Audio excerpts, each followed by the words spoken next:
إياك نعبد وإياك نستعين.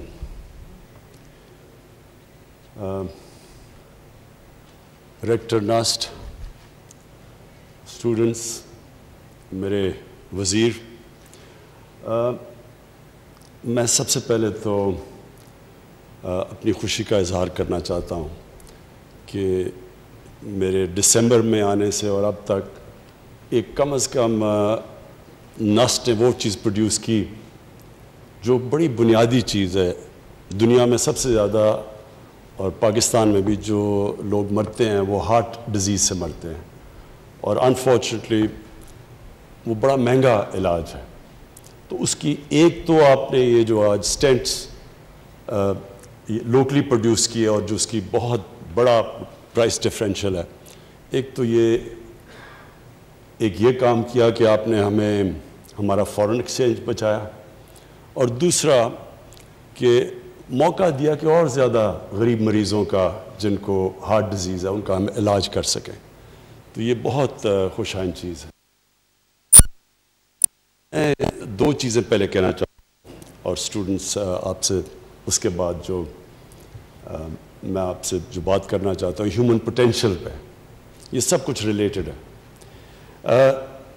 جو پرابلم پاکستان کا سب سے بڑا پرابلم میں فیس کرتا ہوں وہ ایک مائنڈ سیٹ ہے. تبدیلی پہلے ذہن کے اندر تبدیلی آتی ہے، پھر زمین پہ آتی ہے. ہمارا جو مائنڈ سیٹ جب سے یہ 2 سال میں دیکھ رہا ہوں، جو ہمارے گورنمنٹ کے ادارے بن چکے ہیں، جس طرح ہماری گورنمنٹ فنکشن کرتی ہے، وہ ایک بالکل کوئی کنیکشن نہیں ہے کہ پاکستان نے جانا کس طرف ہے، گورنمنٹ کا کیا رول ہے، گورنمنٹ کے ڈفرینٹ اداروں کا آپس میں کیا کوآرڈینیشن ہونی چاہیے. یہ سب کچھ فریکچر ہو چکا ہے. اور اس کی سب سے بڑی وجہ یہ ہے کہ جو ایک نیشن اپنا ویژن طے کرتی ہے کہ ہم نے جانا کدھر ہے، وہ ویژن بلر ہو چکا ہے. اس میں کلیئرٹی نہیں ہے.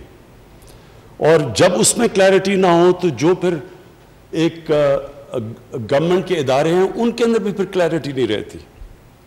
دیکھیں سب سے بڑا پرابلم ہمارا اس وقت کیا ہے، جو اگر میں ایک پرابلم بتاؤں جو سب سے بڑا ہمارا پرابلم یہ ہے کہ کبھی بھی کوئی ملک آگے بڑھ ہی نہیں سکتا جس کی جب 2 سال پہلے ہمیں گورنمنٹ ملی تو 60 ارب ڈالر کی اس کی امپورٹس ہوں اور اس کی ایکسپورٹس 20 ارب ڈالر کی ہوں، اور 20 ارب ڈالر بھی 25 ارب ڈالر سے 20 ارب ڈالر پہ آئی ہو، یعنی امپورٹ کم ہو گئی، ایکسپورٹ کم ہو گئی ہو پہلے سے. کوئی دنیا میں ملک ترقی نہیں کر سکتا کیونکہ آپ کی ویلتھ جنریشن ہی نہیں ہوتی. جب آپ کے ملک سے زیادہ ڈالرز باہر جا رہے ہوں اور ملک میں کم ڈالرز اندر آ رہے ہوں تو ملک کبھی خوشحال ہو ہی نہیں سکتا. ہر تھوڑی دیر کے بعد ہمیں آئی ایم ایف کے پاس چلے جانا پڑتا ہے. کیوں آئی ایم ایف کے پاس جاتے ہیں؟ کہ ہمارے پاس ڈالر کی کمی ہو جاتی ہے، ہمارے ریزروز ختم ہو جاتے ہیں. ریزروز نے ختم ہونا ہی ہے جبکہ آپ 40 ارب ڈالر ٹریڈ گیپ جس ملک میں ہو، وہ پریشر تو ریزروز پہ پڑے گا، فارن ایکسچینج ریزروز پہ. جب ریزروز کم ہوں گے روپیہ گرنا شروع ہو جائے گا. جب روپیہ گرے گا تو مہنگائی آئے گی، کیونکہ ساری چیزیں جو ہم امپورٹ کرتے ہیں، تیل ہے، جو گیس میں جاتی ہیں، جو بجلی بنانے میں جاتی ہیں، سب مہنگی ہو جاتی ہیں. پام آئل امپورٹ کرتے ہیں ہم، گھی مہنگا ہو جاتا ہے، دالیں آج کل امپورٹ، وہ سب مہنگی ہو. جب آپ کا روپیہ گرتا ہے تو وہ ملک غریب ہوتا جاتا ہے. تو سب سے پہلی چیز یہ کہ اگر ہم نے ملک کو ڈیولپ کرنا ہے تو زیادہ ڈالرز کو اندر آنا چاہیے ملک کے بنسبت باہر جانا چاہیے. تو چائنا کی جو ڈیولپمنٹ ہوئی ہے وہ کیوں ہوئی؟ کیونکہ چائنیز لیڈرشپ نے کانشیسلی فیصلہ کیا کہ ہم نے اپنی ایکسپورٹس کو ترجیح دینی ہے، اور انہوں نے جیسے جیسے اپنی ایکسپورٹس بڑھاتے گئے ان کی دولت بڑھتی گئی. اور انہوں نے ایک گورنمنٹ، پھر ساری جو گورنمنٹ تھی اس ساری گورنمنٹ کا کام تھا ایکسپورٹس بڑھانا، اپنے اندر ملک میں زیادہ ڈالرز لے کے آنے. جب ترکی میں پرائم منسٹر اردوغان آئے، تب پرائم منسٹر تھے، تو ترکی کا بالکل ہمارا حال تھا. وہاں بھی ان کو ہر تھوڑی دیر کے بعد آئی ایم ایف کے پاس جانا پڑتا تھا. ادھر بھی ان کی ڈیموکریسی ڈسرپٹ ہوتی رہتی تھی. تو پرائم منسٹر اردوغان نے جو ترکی کی تبدیلی لے کے آئے, انہوں نے پلان کر کے اپنی ایکسپورٹس بڑھائیں, سارے ملک کو لگایا کہ بار بار انہوں نے کہا کہ ہماری, میں نے خود ان کی تقریریں سنی کہ ہماری 3 ٹاپ پرائیورٹیز ہیں, ایکسپورٹس, ایکسپورٹس اور ایکسپورٹس. تو ہم نے تو کبھی کسی سے یہ نہیں سنا کہ آج اگر ہمارا وہ ملک جو سب سے 60s کے اندر ایکچولی ہماری ایکسپورٹس بڑھ رہی تھی, 60s کے اندر پاکستان کا ڈائریکشن ٹھیک تھا, انڈسٹریلائز ہو رہا تھا پاکستان, لیکن 70s کے اندر ایک ڈفرینٹ مائنڈ سیٹ آ گیا, وہ بھی کنفیوز مائنڈ سیٹ کہ سوشلزم, اسلامک سوشلزم, اس کے اندر انہوں نے 22 فیملیز کا نام لے لیا کہ جی ساری دولت 22 فیملیز کے پاس چلی گئی ہے.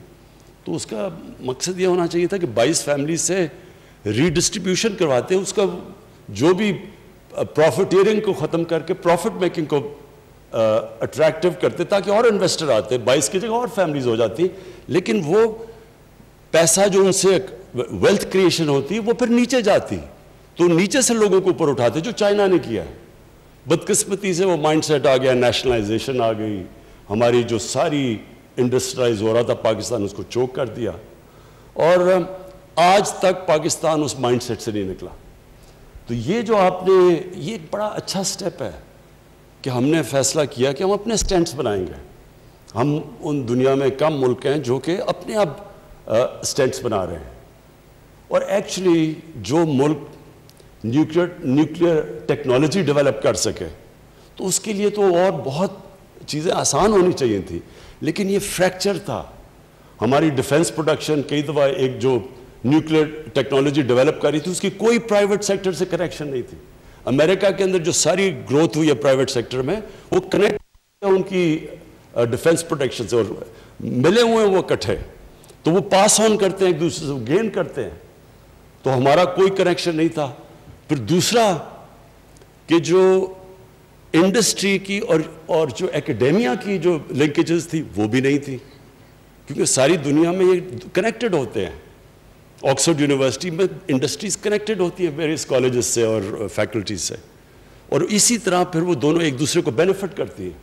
یہاں ہم گریجویٹس پروڈیوس کرتے ہیں, وہ بیچارے بے روزگار پھر رہے ہوتے ہیں کیونکہ کنیکشن ہی نہیں ہے ان کا انڈسٹری کے ساتھ یا جو پاکستان کی نیڈز ہیں.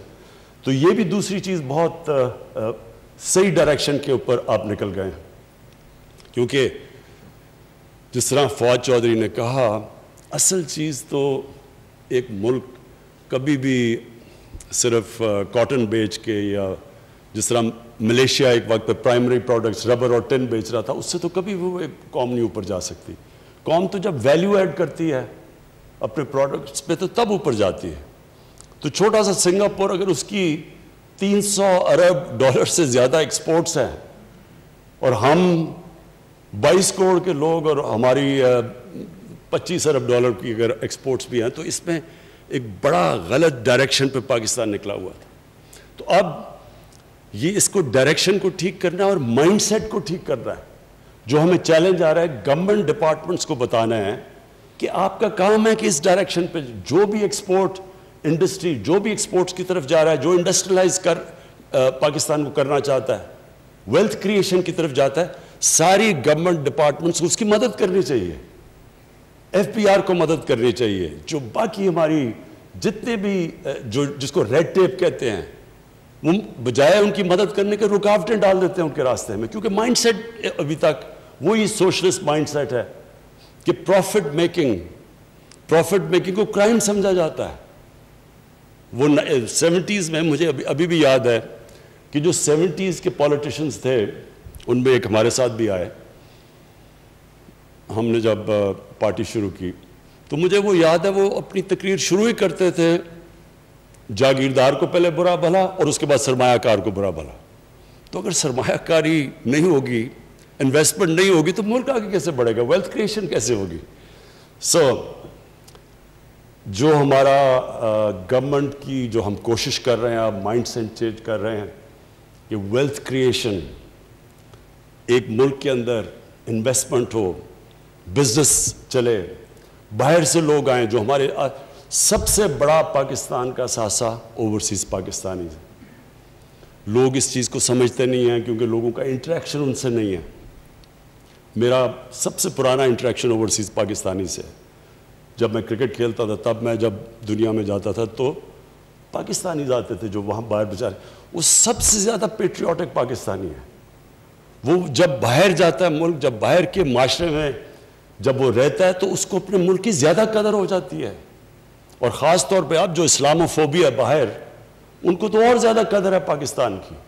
ہم تو وہ خوش قسمت ملک ہیں, اگر ہم اپنی انوائرمنٹ ٹھیک کر دیں, اگر ہم ریسیپٹیو ہو جائیں, تو سب سے زیادہ اس ملک کو جو بینیفٹ کرے گا وہ اوورسیز پاکستانیز ہیں. ان کا سکلز ہیں, ان کے پاس ہر چیز میں ایکسپرٹیز بیٹھی ہوئی ہے باہر, زبردست انٹرپرینرز باہر بیٹھے ہوئے ہیں, ہر ایریا میں پروفیشنلز بیٹھے ہوئے ہیں.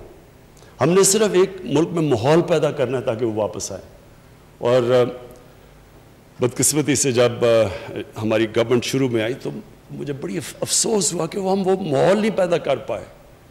ایک دم آ گیا کہ جی یہ ڈیول نیشنل ہے, یہ تو جس طرح کوئی غدار ہو گیا. بھئی وہ ڈیول نیشنل کیوں بنا ہے؟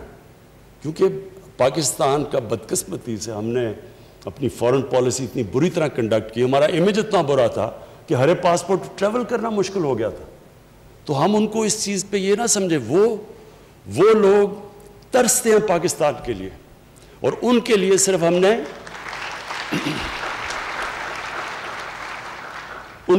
نے صرف ایک انوائرمنٹ کریٹ کر دی ہے. اور جو ان کے پاس کیپٹل ہے, جو انویسٹمنٹ ہے, کسی کو یہاں اندازہ نہیں ہے کہ جس طرح کی وہ انویسٹمنٹ کر سکتے ہیں اس ملک کے اندر. اس کے بعد ہماری جو لنکیج ہے چائنا کے ساتھ, وہ ہمارے لیے بہت بڑی, اس ملک کے لیے بہت بڑا ایسٹ ہے. لیکن نمبر 1 ہمارا ایسٹ اوورسیز پاکستانی ہے. اور اس کے لیے پھر سے میں کہتا ہوں کہ ساری گورنمنٹ ڈپارٹمنٹس کو ہم جو اب کوشش کر رہے ہیں مائنڈ سیٹ چینج کرنے کا, کہ جب تک ہم اس ملک میں اپنی ایکسپورٹس بڑھائیں گے نہیں, جب تک کہ ہم یہ جو سٹینٹس امپورٹ سبسٹیوشن نہیں کریں گے, اپنے ڈالرز نہیں بچائیں گے, جب تک ہمارے پاس ایک ڈالر کا سرپلس نہیں ہوگا, ہم تو پھر اسی وشس سائیکل میں ہر تیسرے سال کے بعد IMF کے پاس جانا پڑے گا, کیونکہ ہماری امبیلنس ہو جائے گا, ٹریڈ امبیلنس یا کرنٹ اکاؤنٹ امبیلنس.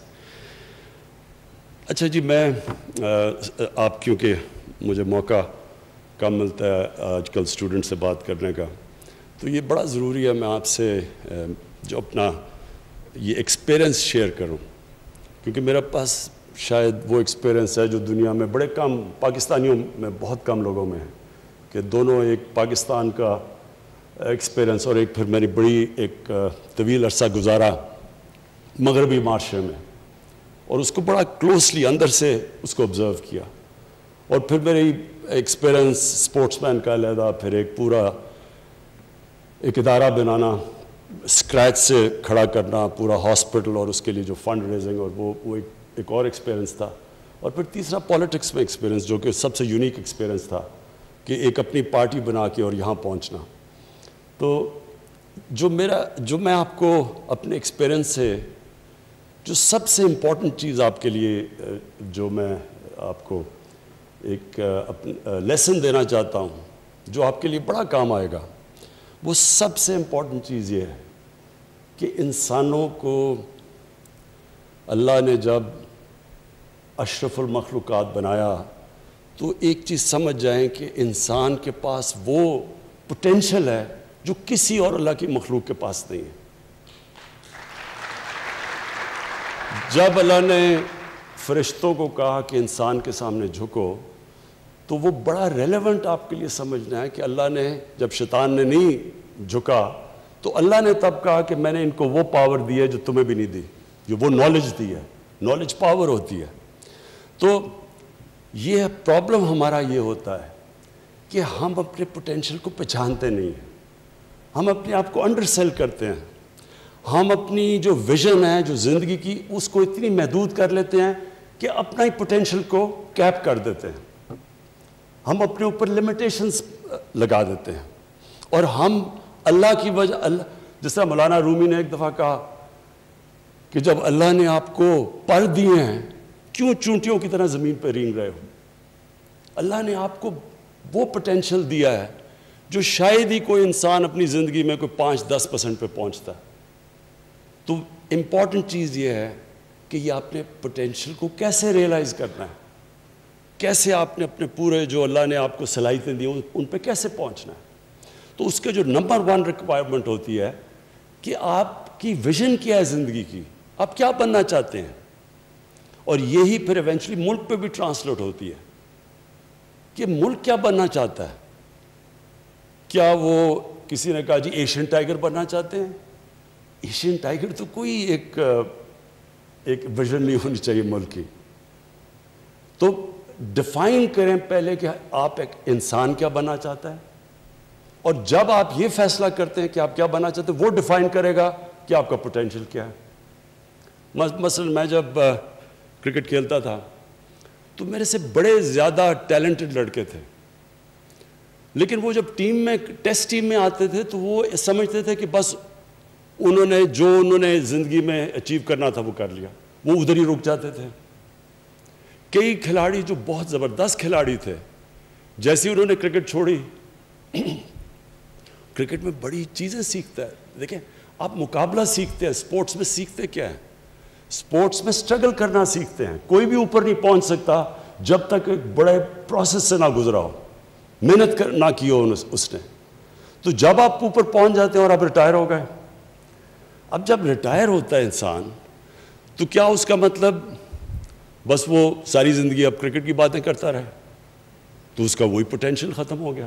لیکن اگر اس نے سیکھ لیا سٹرگل کرنا، تو میری کنٹینشن ہے وہ کسی بھی پروفیشن میں کوئی بھی کام کرنا چاہے وہ کر سکتا ہے، کیونکہ وہ بیسکلی اس کو ایک چیز سمجھ آ گئی کہ زندگی میں اوپر جاتا ہے کیسے انسان۔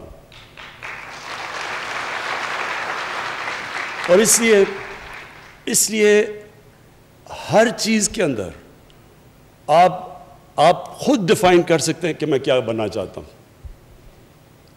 اس لیے ایک چیز یاد رکھنا کہ انسان کا جو پوٹینشیل ہے وہ لمٹ لیس ہے، آپ جو چاہتے ہیں بن سکتے ہیں، اور اپنی سوچ چھوٹی نہ رکھیں۔ جو سب سے چھوٹی سوچ ہوتی ہے، جو ویژن ہوتی ہے، وہ پیسہ بنانا ہے۔ میں اپنی زندگی میں بڑے قابل، اپنی یونیورسٹی میں بھی ملا، ایچ ایس این میں بھی بڑے قابل لڑکے تھے، لیکن وہ کیوں زیادہ اوپر نہیں گئے؟ مطمئن ہو گئے مٹیریل کمفرٹ سے۔ جو مٹیریلزم جس کی صرف ویژن یہ اس پہ رک جاتی ہے کہ میں نے پیسہ بنانا ہے، میں نے کمفرٹ کرنا ہے، یہ بڑی چھوٹی ویژن ہوتی ہے۔ جو میرا نچوڑ ہے زندگی کا وہ یہ کہ ساری زندگی کا فلسفہ نماز کے اندر اس چیز پہ آ جاتا ہے جو آپ اللہ سے مانگتے ہیں کہ اللہ مجھے ان کے راستے پہ لگا جن کو تو نے نعمتیں بخشیں، ان کے نہیں جو غلط راستے اپنی تباہی کے راستے پہ چلے گئے۔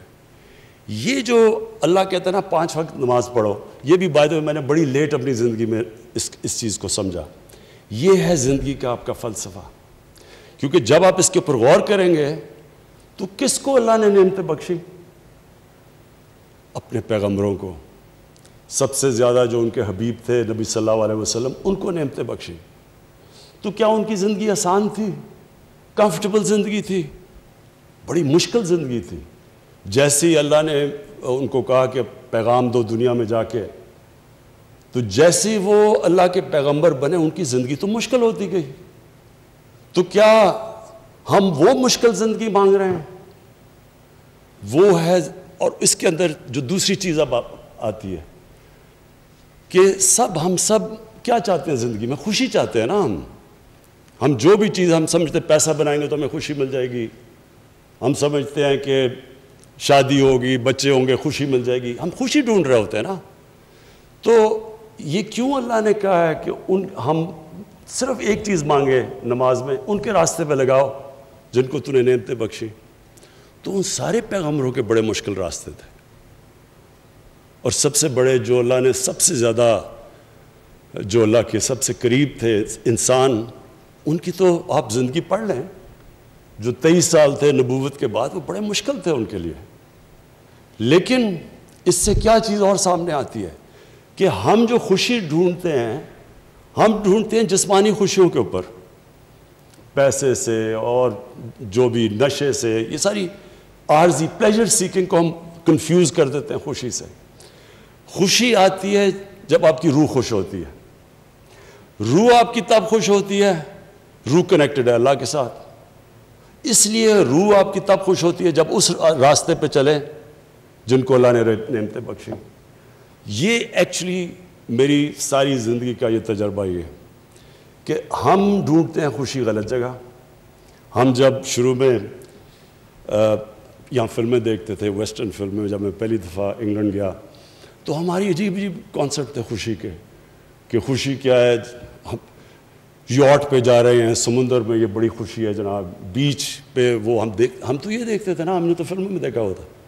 تو جب ہم بیچ پہ پہنچے کرکٹ کی وجہ سے تو ہم نے دیکھا ہم پاگل ہو گئے، گرمی کے اندر ہم لیٹے ہوئے ہیں، ہم یہاں 6 مہینے گرمی سے بچتے ہیں، ادھر ہم گرمی میں لیٹے ہوئے ہیں کہ جناب، کیونکہ ہم نے سنا تھا یہی ہے خوشی کا طریقہ۔ یا پھر وہ کشتی پہ جاؤ جی، یاٹ کے اوپر ہالیڈیز، وہ بھی جب گئے مجھے تو سی سکنس ہوگی دوسرے دن۔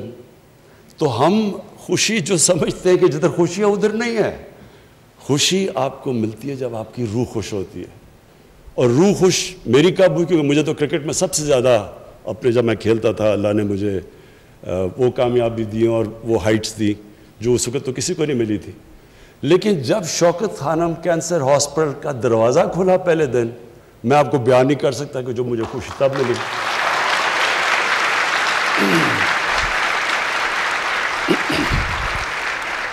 کہنے کا میرا مقصد یہ ہے کہ دیکھیں خوشی اللہ دیتا ہے، کیونکہ آپ کی روح جب خوش ہوتی ہے اس کا مطلب آپ صحیح راستے پہ ہیں۔ تو یہ یاد رکھیں کہ یہ جو ہم سارا وقت خوشی ڈھونڈتے ہیں وہ سارا فلسفہ ادھر ہے کہ اللہ ان کے راستے پہ لگا جن کو تو نے خوشیاں دی، ان کے نے جو غلط راستے پہ چلے گئے۔ یہ آپ کو قرآن بار بار کہتی ہے کہ سوچو، ڈیلیبریٹ کرو، جائزہ لو، اپنی زندگی کا دیکھو، ہر جگہ اللہ کے اشارے ہیں۔ جتنا آپ اس کے اوپر کانسنٹریٹ کریں گے کہ وہ آپ کو شو کرے گا کہ آپ کا راستہ کیا ہے، جو آپ کا قبلہ کیا ہے، زندگی کا مقصد کیا ہے۔ 2 چیزیں سائنس آپ کو کبھی نہیں بتا سکے گی کہ اس دنیا میں آنے کا مقصد کیا ہے اور جب ہم مرتے ہیں تو اس کے بعد ہمیں کیا ہوتا ہے۔ اس کی صرف اور صرف آنسر اللہ نے جتنے بھی دنیا میں اپنے مذہب دیے ہیں انہی کے اندر صرف آنسر ہے، کسی سائنس میں نہیں اس کی آنسر۔ اور وہ اس کے اوپر وہ سارا فلسفہ ختم ہو جاتا ہے اس چیز کے اوپر کہ اللہ ان کے راستے پہ لگا جن کو تو نے نعمتیں بخشی۔ آپ سب کے لیے جو سب سے امپورٹنٹ چیز ہے کہ آپ کی ویژن کیا ہے، یہ ڈٹرمن کرے گا آپ کا پوٹینشیل کتنا ہوگا، کدھر تک آپ دنیا میں پہنچیں گے۔ نمبر 2، جتنی آپ کی بڑی ویژن، اونچی ویژن ہوگی اتنی آپ کو مشکلوں کا سامنا کرنا پڑے گا۔ زندگی جب آپ سٹرگل کر رہے ہوتے ہیں اور جب آپ بڑی کسی بھی ویژن کی طرف جا رہے ہوتے ہیں، کبھی اسٹریٹ لائن میں زندگی نہیں جاتی، ہمیشہ سائیکلز میں جاتی ہے۔ جو آپ کو آپ کی کامیابی وہ ڈپینڈ کرے گی کہ آپ دونوں اوپر اور نیچے سائیکل پہ آپ کیسے ریئیکٹ کرتے ہیں۔ جو اوپر کے سائیکل کے اوپر کمپلیسنٹ ہو جاتا ہے اس کا مطلب کہ اس کا نیچا سائیکل زیادہ ہو جاتا ہے، اور جو نچلے سائیکل کے اوپر جب برا وقت ہوتا ہے اس میں سیکھتا ہے، سول سرچنگ کرتا ہے، اپنی غلطیوں کا جائزہ لیتا ہے، پھر محنت کر کے پھر جب آتا ہے تو اس کا سائیکل وہ اور اوپر چلا جاتا ہے۔ اس طرح دنیا کی زندگی کی سٹرگل جاتی ہے۔ جو نچلے سائیکل کے اوپر ڈیمورلائز ہو جاتا ہے، بڑے بڑے بزنسز میں نے اپنی زندگی میں دیکھے، جب ان کو لاس ہوا، جب بزنس میں پرابلمز آئے تو انہوں نے شارٹ کٹ لے لی، انہوں نے فراڈ کر دیا بچنے کے لیے۔ تو جب آپ نچلے سائیکل کے اوپر ڈیمورلائز ہو جاتے ہیں، آپ کوئی فراڈ کرتے ہیں، وہ آپ کی زندگی کا پوٹینشیل ختم ہو جاتا ہے۔ اس کا مطلب کہ آپ اوپر نہیں واپس آ سکتے۔ تو جو نچلے سائیکل کے اوپر جب مشکل وقت ہوتا ہے اس میں صبر کرتا ہے، اللہ قرآن میں کہتا ہے کہ میں تمہیں بار بار آزماؤں گا۔ اللہ کی آزمائش بار بار آتی ہے۔ نبی صلی اللہ علیہ وسلم کے اوپر کتنی آزمائشیں آئیں، تو کبھی کسی نے آپ ان کی کتنی بھی لائف ہسٹری پڑھیں، کبھی کسی نے ان کو ڈیمورلائز دیکھا، کبھی کسی نے ان کو دیکھا کہ وہ ڈپریس ہو گئے ہیں۔ وہ ہر آزمائش کو لیتے تھے اللہ کی طرف سے، اور پھر جو مقام اللہ نے ان کو دیا، تو کسی نے بھی، آپ چاہے اسلام کے آپ مسلمان ہیں یا نہیں، دنیا کی تاریخ میں کسی انسان کو وہ مقام ملا ہی نہیں، نہ مل سکتا ہے جو نبی صلی اللہ علیہ وسلم کو ملا. اور اس کی وجہ ہے، اور اسی لیے قرآن کے اندر ہمیں کہا گیا کہ ان کی زندگی سے سیکھو، ان کی سنت پہ چلو. یہ بھی بڑا امپورٹنٹ ہے آپ کے لیے سمجھنا. میں نے کئی دفعہ لوگوں سے بات کرتا ہوں اس چیز کی، تو لوگ مجھے کہتے ہیں کہ جی وہ تو اللہ کے پیغمبر تھے، تو ہم ان کی زندگی کیسے ہم ان کو کیسے فالو کر سکتے ہیں؟ قرآن نے اس لیے ہمیں کہا ہے، اللہ کو نہیں پتا وہ ان کے پیغمبر تھے، لیکن اللہ نے ہمیں کہا ہے کہ ان کی زندگی پہ چلو، ان کی زندگی سے سیکھو، ان کی سنت پہ چلو. مطلب اس کا یہ ہے کہ اگر آپ نے اوپر جانا ہے تو ان کی زندگی سے سیکھو، کیونکہ وہ ایک رول ماڈل ہے، ان کو اپنا رول ماڈل بناؤ. ہم ان کو صرف یعنی جو نیگیٹو سائڈ ہے سیکولرزم کی، ہم یہ کیا کر دیتے ہیں کہ اس کو دین کے اندر ساری نبی صلی اللہ علیہ وسلم کی زندگی اور قرآن کو دین کی طرف کر دیتے ہیں، اپنی زندگی کو علیحدہ کر دیتے ہیں. یہ ہمارا سب سے بڑا پرابلم ہے. وہ ہماری ڈیلی زندگی کے اندر لیسنز آتے ہیں. جتنی آپ ان کی زندگی اسٹڈی کریں گے، آپ کو ہر وقت زندگی کے اندر وہ ڈائلیماز ہوں گے. 5 وقت کی نماز کیوں ہے؟ کیونکہ دن میں، مجھے کئی دفعہ دن میں کتنی دفعہ ہوتا ہے کہ 2 راستے آ جاتے ہیں، اس راستے پہ جانا ہے یا اس راستے پہ جانا ہے. کئی دفعہ آپ کو یہ پرابلم، آپ کو ہر وقت جتنی آپ اسٹرگل کرتے رہیں گے، آپ کے سامنے 2 راستے آ جائیں گے. اور وہی ہوتا ہے آپ کی کامیابی یا آپ کی فیلئر کے راستے. وہی ہے کہ ان کے راستے جن کو نعمتیں بخشی، یا وہ راستے پہ چلے جاؤ جو آپ کی تباہی کا راستہ ہے. اور پھر ایک قرآن کی آیت ہے کہ کئی چیزوں کو جو آپ اچھا سمجھتے ہیں وہ آپ کے لیے بری ہیں، اور جن کو آپ برا سمجھتے ہیں وہ آپ کے لیے اچھی ہیں. اس پہ بھی جب آپ غور کریں گے تو آپ سمجھیں گے کہ ہمارے سامنے ہمیشہ ٹیمپٹیشن ہوتی ہے آسان راستہ لے لو. کئی دفعہ ٹیمپٹیشن آتی ہے کہ کون سٹرگل کرے سارا وقت، صبح اٹھو وہ سارے ڈاکو کٹھے ہو کے کبھی کچھ کریں کبھی کریں. آسان راستہ لے لو، کمپرومائز کر دو، ان کو معاف کر دو، ان کو NRO دے دو. آسان راستہ ہے، زندگی آسان ہو جائے گی، چپ کر کے آرام سے ہم بھی پارلیمنٹ میں تقریریں کریں گے، 3 سال گزر جائیں گے. لیکن یہ تباہی کا راستہ ہے. یہ یاد رکھیں کہ جو آپ کی بہتری کا راستہ ہے وہ ہمیشہ آسان نہیں ہوتا. اس میں بڑے فیصلے کرنے پڑتے ہیں، مشکل فیصلے کرنے پڑتے ہیں، اور وہی مشکل فیصلے آپ کو اوپر لے کے جاتے ہیں. تو آپ کو اللہ نے بڑی زبردست اپرچونٹی دی ہے. نسٹ کی جو بھی ریکٹر صاحب آپ نے باتیں کی، مجھے بڑی خوشی ہوتی ہے کہ ہماری ایک یونیورسٹی کوالٹی کی یونیورسٹی بن رہی ہے، اور اتنے تھوڑے ٹائم میں، کیونکہ 29 سال 30 سال تو کوئی زندگی نہیں ہے ایک یونیورسٹی کی. اس کے اندر ایک ماشاءاللہ آپ کی سٹینڈرڈز آ رہی ہیں، آپ نئی چیزیں کر رہے ہیں، آپ ہوپ دے رہے ہیں ملک کو. آپ کو دیکھتے دیکھتے اب اور بھی یونیورسٹیز کوشش کریں گی، ان کی بھی لنکیجز انشاءاللہ ہم کریں گے انڈسٹری کے ساتھ، تاکہ وہ بھی محنت کریں اور وہ بھی اپنے ڈیولپ کریں، نئی چیزیں کریں. تو آپ ایک راستہ بھی دے رہے ہیں باقی ایکیڈیمک انسٹیٹیوشنز کو، اور مجھے یہ بڑی خوشی ہے. مجھے یہ بڑی خوشی ہے کہ یہ آپ یہ ٹریل بلیز کر رہے ہیں باقی ایکیڈیمک انسٹیٹیوشنز کے لیے. اور میں آپ کو یہ شور کرتا ہوں کہ ہماری گورنمنٹ پوری آپ کی سپورٹ کرے گی، ساری ایک ہائر ایجوکیشن کی، نالج اکانومی کی، بلکہ ایجوکیشن کی ہم پوری سپورٹ کریں گے. ہمارا جیسے ہمارے، اور انشاءاللہ ملک صحیح راستے پہ نکلا ہوا ہے، جیسے ہمارے فائنینشیل حالات بہتر ہوتے جائیں گے، جو ہم ویلتھ کریٹ کرنے کی کوشش کر رہے ہیں، جیسی ہماری ملک میں ویلتھ کریشن ہوگی، تو نمبر 1 پرائرٹی ہماری ہوگی نالج اکانومی کی طرف. اپنے ایجوکیشن کے اوپر، ہائر ایجوکیشن پہ، ریسرچ پہ ہم میکسیمم اپنی توجہ دیں، تاکہ وہ اتنا بڑا ہمارا پوٹینشیل ہے، ہمارا 2nd ینگسٹ پاپولیشن ہے، انٹرپرائزنگ لوگ ہیں ہمیں اگر ایکسپرٹیز چاہیے تو ہمارے اوورسیز پاکستانیز بیٹھے ہوئے ہیں، ہر قسم کی ہم ایکسپرٹیز اٹریکٹ کر سکتے ہیں واپس پاکستان میں.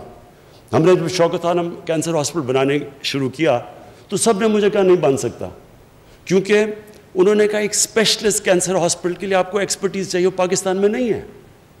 جس طرح مڈل ایسٹ کے اندر جتنے بھی کینسر ہاسپٹلز ہیں ان کے اندر ایکسپرٹیز ساری باہر سے دنیا فارنرز آ کے کام کرتے ہیں، لیکن ہم کیوں بنا سکے؟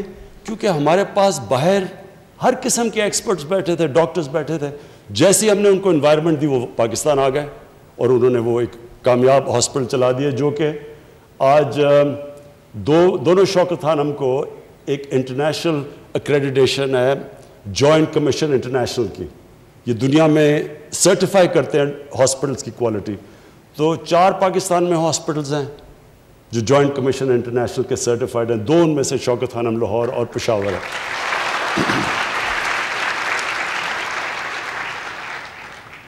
میں پھر سے جی آپ کو مبارک بھی دیتا ہوں، اور آخر میں میرا لاسٹ ورڈ آپ سب کے لیے، اپنے اسٹوڈنٹس کے لیے یہ ہے کہ دیکھیں، جب میں کرکٹ کھیلنے گیا پہلی دفعہ انگلینڈ، 18 سال کا تھا میں، تو ہمارے سینئر پلیئرز نے ہمیں کہا کہ، اور ان دنوں میں تو نئی نئی آزادی ملی تھی نا، تب تو بڑا انفلوئنس تھا کلونیلزم کا، تو انہوں نے کہا کہ دیکھو انگریز سے تو جیتنا کا سوال ہی نہیں پیدا ہوتا، ہم اگر عزت سے ہار کے آگے تو بہت بڑی کامیابی ہوگی.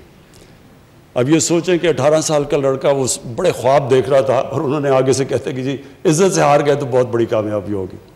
تو وہ مائنڈ سیٹ تھا، اور وہ 10 سال تک جب میں کرکٹ کھیلتا رہا، ہماری ٹیمیں اچھی بھی ہو گئی، ہم جیتے ہوئے میچ ہار جاتے تھے کیونکہ ہمارے میں سیلف بلیف ہی نہیں تھا، ہم اپنے آپ کو بلیو ہی نہیں کرتے تھے کہ ہم جیت سکتے ہیں. اور جب اس کے بعد ہماری جو 80s کے اندر ٹیمیں آئیں، وہ اتنی اچھی ٹیمیں نہیں تھیں جو کرکٹ جانتے ہیں. 70s میں ہماری زیادہ کوالٹی کے پلیئرز تھے 80s کے بنسبت، لیکن وہ ٹیم اس لیے جیتنا شروع ہو گئی، اس کا مائنڈ سیٹ چینج ہو گیا، سیلف بلیف آ گیا کہ ہم جیت سکتے ہیں. اسی طرح پاکستان میں ہمیں ایک سیلف بلیف چاہیے کہ ہم سب کچھ پروڈیوس کر سکتے ہیں، ہمارے میں ایبلٹی ہے، ٹیلنٹ ہے، سب کچھ ہے، لیکن سیلف بلیف نہیں ہے. اور سیلف بلیف آپ کے انڈیویجولز کے لیے سٹرگل سے آتی ہے. جب آپ ایک نچلے سائیکل سے پھر اوپر اٹھتے ہیں، آپ کے اندر کانفیڈنس آ جاتا ہے کہ میں مقابلہ کر سکتا ہوں مشکل وقت کا. جیسے جیسے آپ یہ سائیکل سے اوپر جاتے جاتے ہیں، آپ میں ایونچولی سیلف بلیف آ جاتی ہے. سیلف بلیف یہ ہوتی ہے کہ جو بھی مشکل آئے گی میں اس کا مقابلہ کر سکتا ہوں، اور وہ ہوتی ہیں پھر ایک وننگ سوچ آ جاتی ہے. وہ ایک قوم میں آ جائے قوم اٹھ جاتی ہے، وہ ایک انڈیویجول میں آ جائے وہ اوپر آ جاتا ہے. یہ جو ایک کرکٹ ٹیم میں آ جائے اس کو کوئی ہرا نہیں سکتا جب اس اپنے آپ اندر بلیف کرنا شروع کرتی ہے. یہ ہماری کوشش ہے کہ پاکستانیوں کا مائنڈ سیٹ چینج کریں، کہ اپنے اندر بلیو کریں کہ کوئی بھی ہم دنیا کا کوئی بھی ہمارے سامنے آئے ہم سب کا مقابلہ کر سکتے ہیں. بہت بہت شکریہ.